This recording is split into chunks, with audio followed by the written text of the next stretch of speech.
अहम भूमिका निभाने वाले कोरोना वीरों को सम्मानित करने का सिलसिला जारी है। इसी कड़ी में नहर चौक व्यापार मंडल ने आज पुलिस कर्मियों को सम्मानित किया।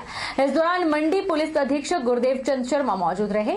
व्यापार मंडल ने पुष्प देकर पुलिस जवानों का आभार जताया और उनका हौसला बढ़ाया। हम अपना काम जैसे आप लोगों ने अभी तक जो है अच्छे से काम किया है, ईमानदारी से काम किया है, मेहनत से काम किया है, चाहे वो कोरोना की बात है चाहे दूसरे काम है। अभी इमीडिएट हमारा जो काम है कोरोना की रोकथाम ही है। ज़्यादातर पुलिस का काम हम इसी काम में बिजी रहे, लेकिन अब धीरे धीरे क्योंकि चीज़ें खुल रही है, हर इसको लंबे टाइम तक बंद रखना मुश्किल था, तो इसलिए धीरे धीरे चीज़ें खुल रही हैं और हमारा जो काम डेली का रूटीन का काम है वो भी अब बढ़ने लगा है। तो जो समाज के दूसरे हमारे काम है वो भी अब साथ साथ में चलेंगे, तो हमारा दायित्व और भी बढ़ जाता है कि हम अपना काम और भी अच्छे से मेहनत से ईमानदारी से करें और जो समाज को हमारे से एक्सपेक्टेशंस हैं, उम्मीदें हैं, उस पर हम खरा उतरें। जोगिंद्रनगर में हिमाचल पथ परिवहन निगम की बसों में सवारियों के सफर न करने पर निगम की बसों को दौड़ाना परिवहन प्रबंधन के लिए गले की फांस बन चुका है। बीते 2 दिनों में निगम की बसों के निर्धारित 90 रूटों में सवारियों का आंकड़ा 500 तक ही भी नहीं पहुंचा। इससे निगम को बीते 2 दिनों में 4 लाख से अधिक का नुकसान उठाना पड़ा है और अब अधिकांश रूटों पर निगम ने बसों को दौड़ाने पर से हाथ पीछे खींच लिए हैं। अनलॉक भाग 1 के पहले दिन सुबह 7 बजे से शाम 7 बजे तक परिवहन निगम की 50 बसों के लोकल रूटों पर महज 192 लोगों ने सफर किया। इससे परिवहन निगम को 5,000 रुपए तक की भी आमदनी नहीं हुई। मंगलवार को दूसरे दिन परिवहन निगम की 38 बसों में दोपहर तक 190 लोगों ने सफर किया, यानी आमदनी का यह आंकड़ा फिर भी 5,000 से कम रहा। कुछ बसें बिना सवारियों के ही दौड़ती रही, जबकि कुछ बसों में महज 8 से 10 लोगों ने ही सफर किया। निगम के अधिकारियों की माने तो लॉकडाउन से पहले इतनी बसों में निगम को बसों को लोकल रूटों पर दौड़ाने से ही रोजाना 2 लाख से अधिक की आमदनी हो जाती थी, लेकिन कोरोना खौफ में देशव्यापी लॉकडाउन में शुरू हुई परिवहन निगम की बसों में सफर करने से भी लोग कतरा रहे हैं। ऐसे में लोकल रूटों पर दौड़ रही निगम की बसें घाटे का सौदा हो रहा है। इसी के चलते मंगलवार को जोगिंद्रनगर में परिवहन निगम ने कुछ लोकल बस रूटों पर कटौती की है। मंगलवार को बस अड्डे में ही सवारियां नदारद रही, जबकि तय रूटों पर भेजी गई बसों में भी सवारियां नहीं मिल पाई। आलम यह था कि 25 से 30 हजार रोजाना आमदनी जुटाने वाले परिचालक 1,000 से कम का कैश लेकर बस अड्डे के कार्यालय में पहुंचे। केंद्र सरकार ने और प्रदेश सरकार ने भले ही लॉकडाउन में ढील देते हुए 1 जून से लॉकडाउन खोल दिया है और इसे अनलॉक 1 का नाम दिया है, लेकिन एक क्षेत्र ऐसा भी है जहां पर लॉकडाउन 30 जून तक चलने वाला है। ऐसा नहीं है कि इस क्षेत्र में भारतीय कानून की पालना नहीं की जाती, बल्कि ऐसा है कि भारतीय कानून की सख्ती से पालना की जाती है और इसी के चलते संस्थान ने 30 जून तक अपने क्षेत्र में प्रभावी लॉकडाउन किया है। हम बात कर रहे हैं बैजनाथ उपमंडल के भट्टू स्थित शेराविलिंग मोनेस्ट्री की। संस्थान में स्थित बौद्ध मठ को सरकारी आदेशों के तहत फिलहाल बंद रखा गया है, लेकिन संस्थान में छात्रों को प्रशिक्षण दिया जा रहा है। सोशल डिस्टेंस का पूर्ण रूप से पालन हो रहा है और व्हाट्सएप और मोबाइल के जरिए ही बच्चों को शिक्षा दी जा रही है। वहाँ भी कम से कम 250 के लगभग कुछ है, ऐसे बहुत छोटे बच्चे भी हैं और पीछे हमारे वृद्धाश्रम है, उसमें भी कम से कम 15-20 बुजुर्ग है। तो इस डेंजरस स्थिति को भी नहीं देखकर हमारे गुरुजी ने आदेश दिया कि क्वारंटीन के लिए हमें ये ऑफर करना चाहिए, हमें देना चाहिए। तो हमारे उनके आदेश अनुसार हमारे जनरल सेक्रेटरी साहब ने, तो एसडीएम ने जैसे यहाँ पे रिक्वेस्ट की तो हमने उसी टाइम हमने एक्सेप्ट किया और उनको यहाँ पे जो है ये मंजिल जो उन्हें ऑफर किया और तब से हमारा सेवा जो है अभी तक चल रहा है। हिमाचल प्रदेश में लॉकडाउन 4 के बाद अब प्रदेश में अनलॉक पार्ट 1 लागू हो गया है। अनलॉक पार्ट 1 में जो सबसे बड़ी राहत आम लोगों को मिली है वो है बस सेवा की शुरुआत। लॉकडाउन के दौरान लोगों को परिवहन की सुविधा नहीं मिल पा रही थी, जिसके चलते उन्हें मजबूरन टैक्सियों का सहारा लेना पड़ रहा था, लेकिन अब बस सेवा शुरू होने से राहत मिली है। देश भर में लॉकडाउन 4 के बाद देश की अर्थव्यवस्था को पटरी पर लाने के लिए सरकार ने देश को अनलॉक करना शुरू कर दिया है, ताकि देश और प्रदेश में आर्थिक गतिविधियां समय के साथ रफ्तार को पकड़ते हुए सुचारू रूप से चल सकें। वहीं हिमाचल प्रदेश सरकार ने भी कोविड-19 के मामलों के बीच प्रदेश को अनलॉक करने की शुरुआत कर दी है।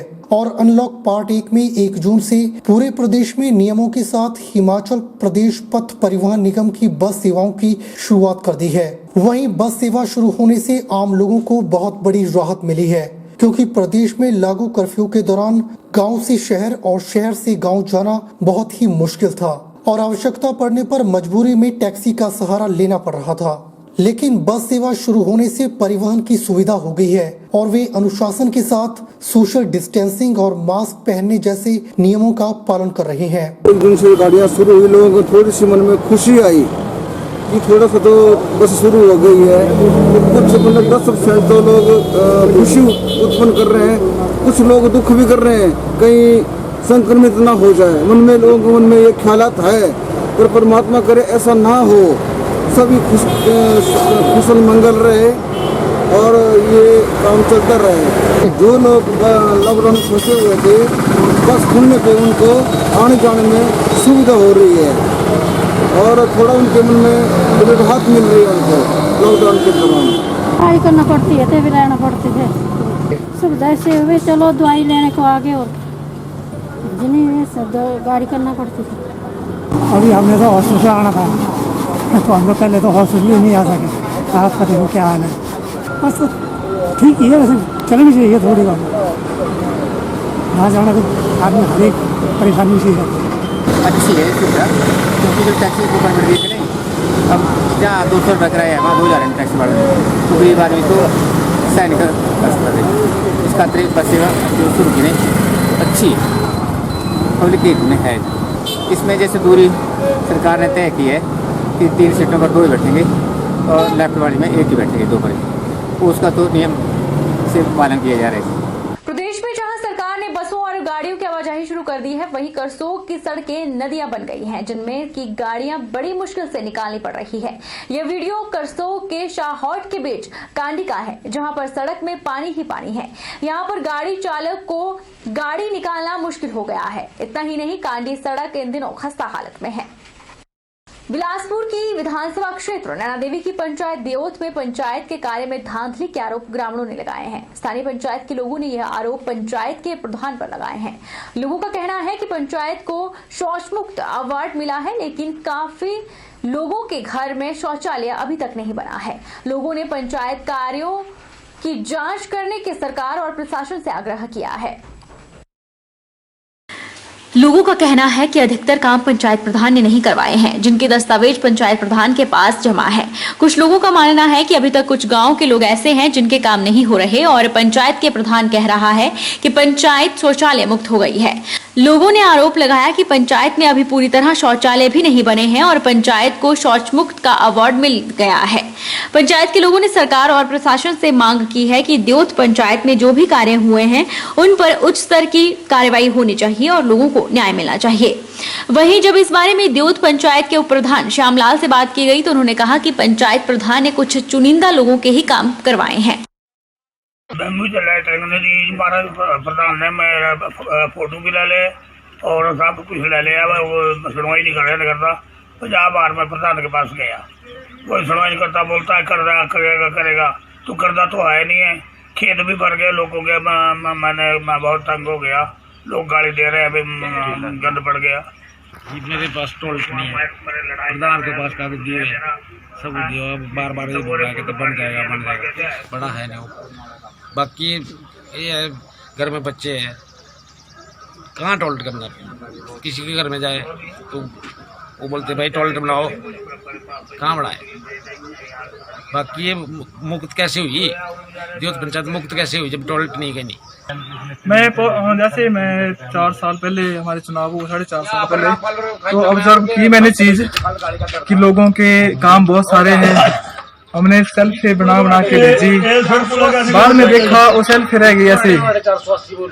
और प्रधान ने कुछ चुनिंदा आदमियों के काम करने शुरू कर दिए, जिससे अब उसको चाहे राजनीतिक तौर पे जोड़कर देखा जाए, चाहे किसी भी उससे जोड़ सकते हैं।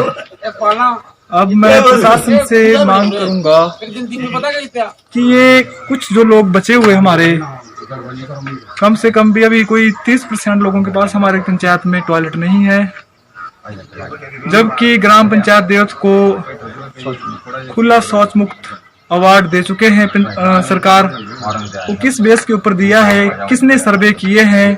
8 जून को धार्मिक स्थल खोलने के फैसले के साथ हिमाचल प्रदेश के शक्तिपीठों पर भी स्थानीय पुजारियों और दुकानदार को मंदिर खोलने की आशा जगी है और उनकी मायूसी थोड़ी कम हुई है, क्योंकि हजारों लोगों का रोजगार इन मंदिरों पर निर्भर है। हालांकि प्रदेश के सभी शहरों में बाजार खुलना शुरू हो गए हैं, लेकिन धार्मिक स्थलों पर आज भी बाजार पूरी तरह बंद है। धार्मिक स्थल पर श्रद्धालुओं की सुविधा के लिए रज्जू मार्ग स्टेशन पर व्यापक साफ सफाई की व्यवस्था की जा रही है। अब भी सभी पुजारियों, दुकानदारों और अन्य कर्मचारियों को जल्द मंदिर खोलने की प्रतीक्षा है। सरकार की जो 8 तारीख के लिए मंदिर खोलने की घोषणा की गई है, उसके लिए हम पुजारी वर्ग की तरफ से इसका स्वागत करते हैं और हम उम्मीद करते हैं कि 8 तारीख के बाद जो है मंदिर सभी खुल जाएंगे और ये जो कोरोना महामारी है, इसमें जो है पुजारियों की दयनीय हालत भी बहुत ख़राब हो गई। जो नैना देवी की बात है, जो यहाँ पे जैसे पूरा बाजार जो है लॉकडाउन से ही बंद था, अब सरकार द्वारा घोषित हो गया है कि 8 तारीख से मंदिर खुल जाएंगे। इससे हमारे को उम्मीद ज़्यादा बढ़ेगी, क्योंकि श्रद्धालु के ऊपर डिपेंड रहता है यहाँ पे। अगर श्रद्धालु होंगे तो फिर हमारा कारोबार चलेगा, अदरवाइज नहीं चलेगा। अब सरकार द्वारा जो बोला गया कि 8 तारीख से मंदिर खुल जाएगा, अब हमारे को बहुत ज़्यादा उम्मीदें बढ़ गई है कि हमारा कारोबार भी चलेगा। रुकेंगे छोटे से ब्रेक के लिए, ब्रेक के उस पार फौरन लौटेंगे। आप बने रहिए हमारे साथ।